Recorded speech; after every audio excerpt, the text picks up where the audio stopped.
we're asking the government to give us a current balance of the escrow account. How much money is in the escrow account as it pertains to the Galaxy real estate project with the CIP funds? We also want to know more information about how many passports did the government agree that Galaxy can sell to build a hotel?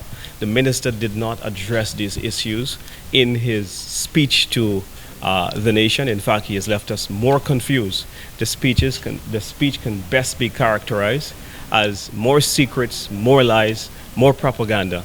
Will Investment Minister Ernest Hilaire accede to calls from Senator Dominic Fedee to release information on the approved escrow account set up by Galaxy in China during the UWP administration?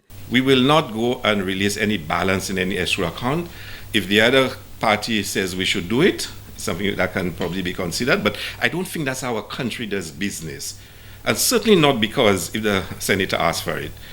I mean, he promised a joint statement, it never came out.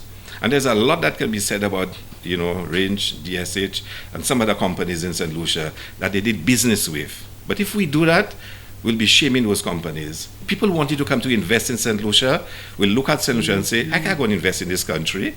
Because the moment one party says something, all they do is put out all our private business dealings in the public.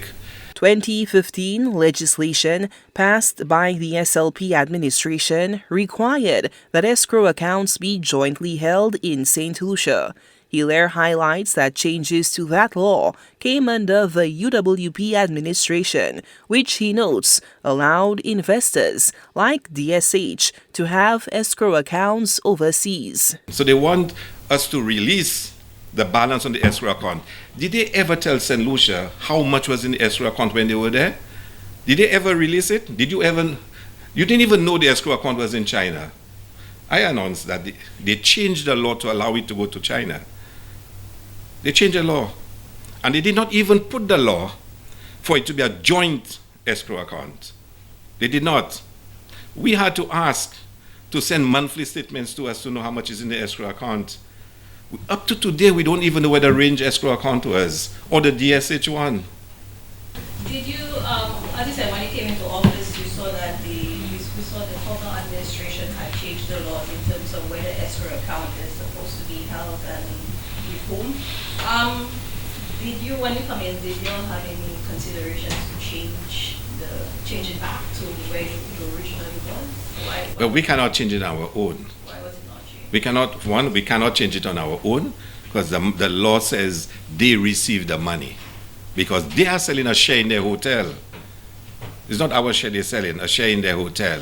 So that's one. And secondly, they raise a number of issues in terms of St. Lucian Bank's preparedness to host escrows in St. Lucia. So they had their issues about it. But we did ask them, we questioned them, why do you have an escrow in Hong Kong? Why is that the situation? And they explained to us basically why it was done.